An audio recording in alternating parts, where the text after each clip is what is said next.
Hey everyone, welcome back to the Goose Block. I'm your host, Just Woke Up Bruce, here today, and we got some pretty good weather on the Goose Block. It rained a little last night, and I slept really good for the first time in a little while, so uh, we got a nice little sunny day. You can probably see the fucking reflection coming on to me, but it's pretty nice out, and I've got work in a couple hours here, but I thought we would do a video because, well, I did promise to make this video today, and I don't really think this one requires any editing because it's just not that special of an idea, but it's an idea that I've been wanting to discuss for a little bit now.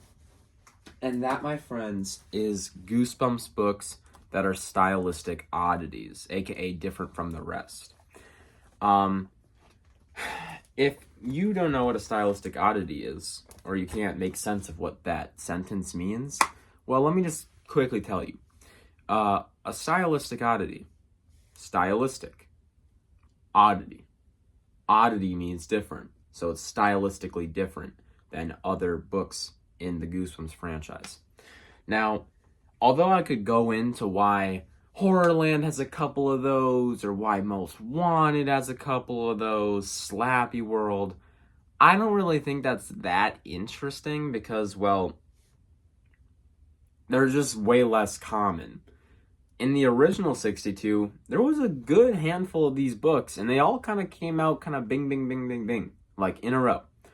And today we're going to see a trend that they come out in the span of book 38 to book 43. So keep those two numbers in mind. A lot of these books are either those two books or they're in between them. So I guess we'll just get started. I have an honorable mention quick before we talk about my actual 5 books. And that honorable mention is How I Learned to Fly. This book is where it is because, well, I mean, I'd hope this would be kind of obvious, but if you haven't read it, I'll explain it. It has a lot of this like romance kind of stuff thrown in. A lot of people talk about this book around Valentine's Day because why not? It's kind of fun, right? It's very very involved with a love plot, and it's not really scary. There's a lot of adventure elements. I think this is a cool pick to have on the list, but this comes so far after book 43. This is book 52 that I don't really see how this could, really fit the list, since I'm going to be discussing why this era of Goosebumps that we're going to be talking about is so special. However, this book is very special. This is a great book right here. Read it if you have not, and just expect a very different Goosebumps story. Do not hate on any of these books. That's the one thing that I will always tell people.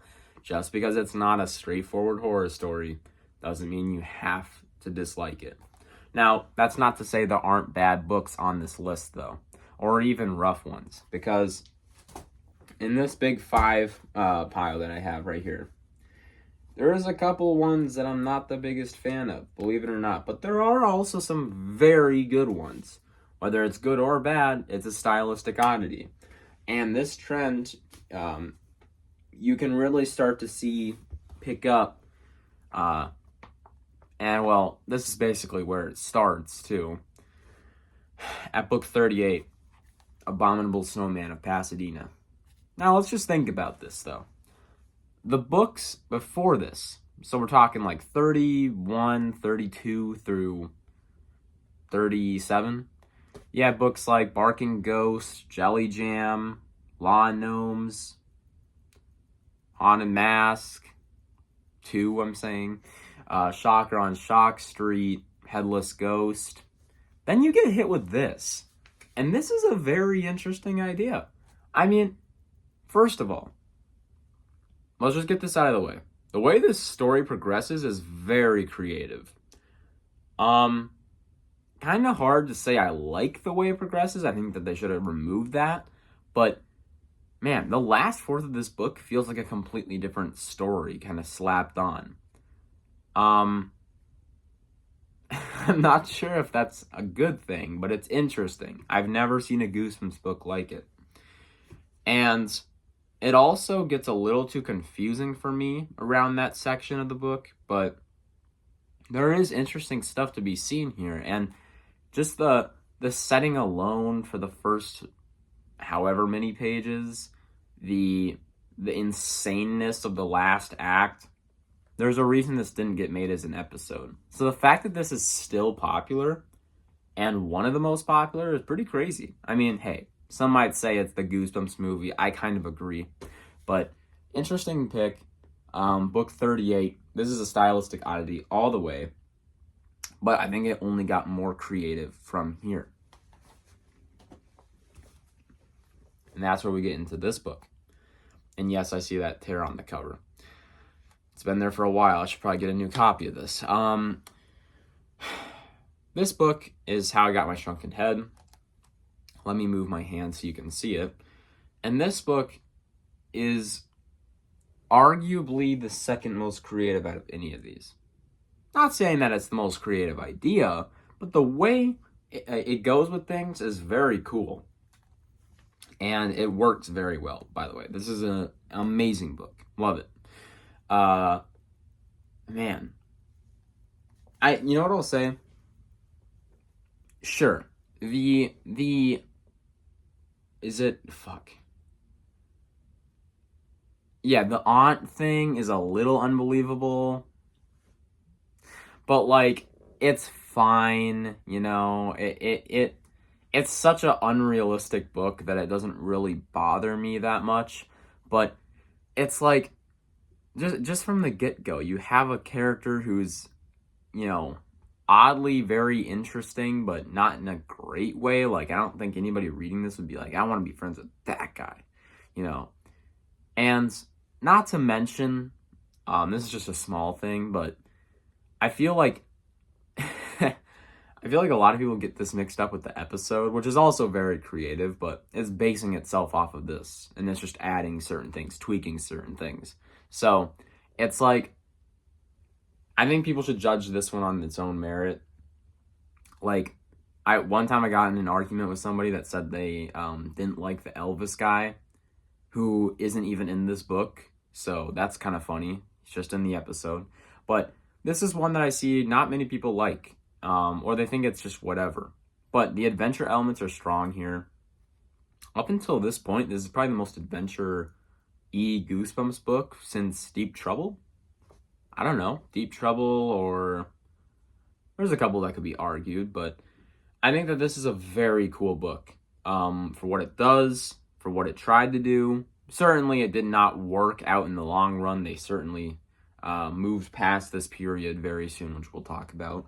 But this is a fun book. 39, very stylistically different. All right, enough yapping. Next one. This is book 41. So we skipped Night of the Living Dummy 3 for, you know, duh reasons. It's a fucking sequel. But this book is very different. And I love this book. I love the episode.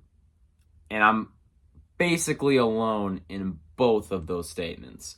This is an interesting one because, once again, it's very adventure-y.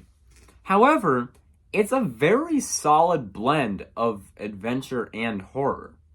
When I say it's as solid as something like Deep Trouble 2's blend of that, probably not, but it's a good fucking book. The way Stein goes about this one is very cool. And we've got great characters. We got a really good setup. It doesn't drag. I don't know why people say that. They say this book's boring. I think that this book is not boring. You're just fucking stupid.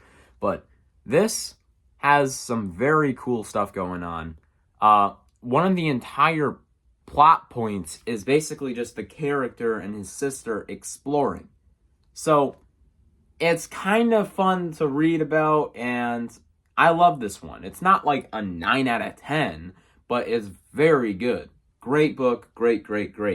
But even by the cover, you can just tell that this is probably going to be a little bit different, and certainly it is. There's not much done here that has been done in the past. So, very cool book. Book 41, Bad Hair Day. And next up, we've got Egg Monsters from Mars. Dude, even this fucking title sounds disgusting. And I mean disgusting in a good way. It sounds crazy. So, if we're going to have a book about egg monsters, and we're going to have them from Mars, you'd expect them to be the villains. Well, not to spoil the entire book, but they're not. And it kind of creates this weird character slash villain dynamic thing. It's not really, I'm trying to think of the right words. Like, it's almost like there's like sidekicks to our character. And I gotta be real. This has a lot of straight up weird fucking scenes that just should have been deleted. But this is one that I thought was incredible since I read it. I think that another thing to mention is just the fact that the character is one of the best mains in Goosebumps. And I think that we're talking about progressiveness again.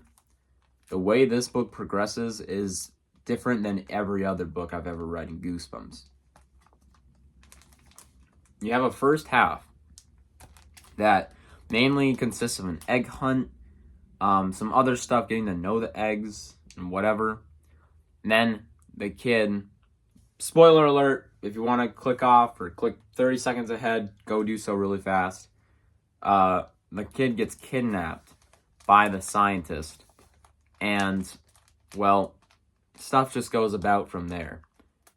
That's not very common. And that's almost the entire second half.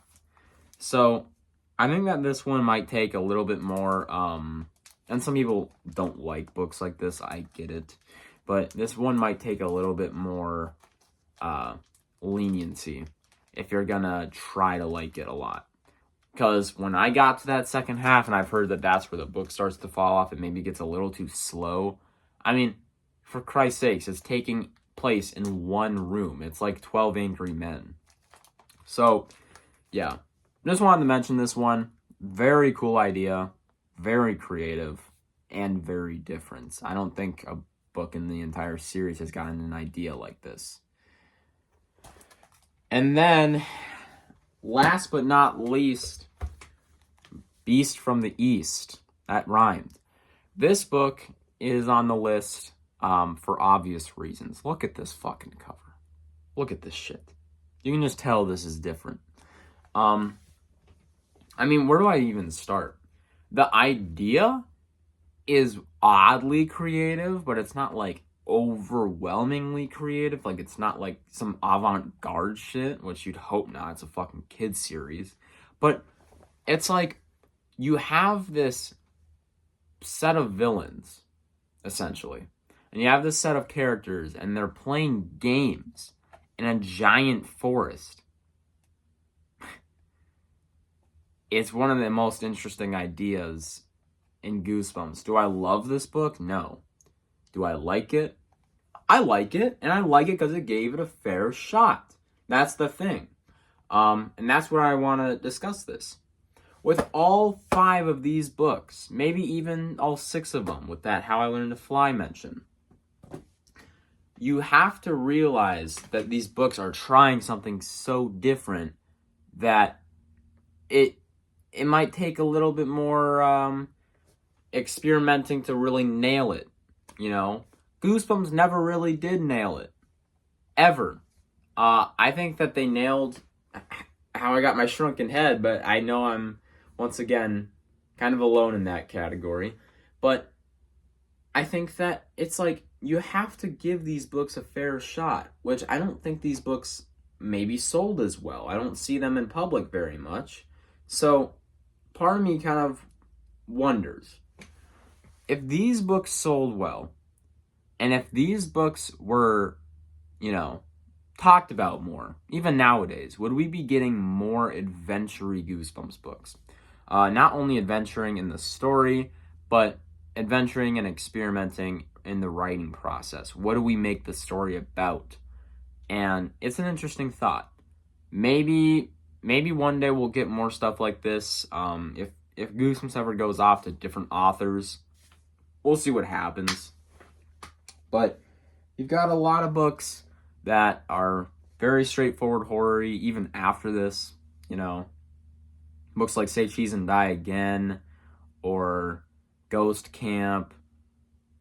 You get the point. How to Kill a Monster. So it's like, in the general, in general, these books are very different. And it's some of the most creative stuff that I haven't seen a knockoff tried to do, or just a book that's in the, kind of Goosebumps family tree, if you know what I mean. But it's like, there's a good handful that we just talked about that are very stylistically different, and I think should be appreciated for that.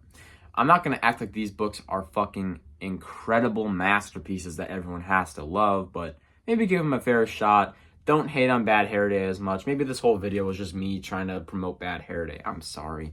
But no, everybody, please give me a favor and check these books out and see what you actually think of them. Don't be too harsh on them. Don't agree with what random people have to say. Don't agree with what I have to say, for Christ's sake. Make your own thoughts up. So, yeah, that was my video. Sorry if this has been a huge discussion video, a huge rant almost, but I think this is a very interesting topic, and I'm happy to talk about it. So, with that, have a good Friday, and I'll see you next time on the Goose Block. Peace out.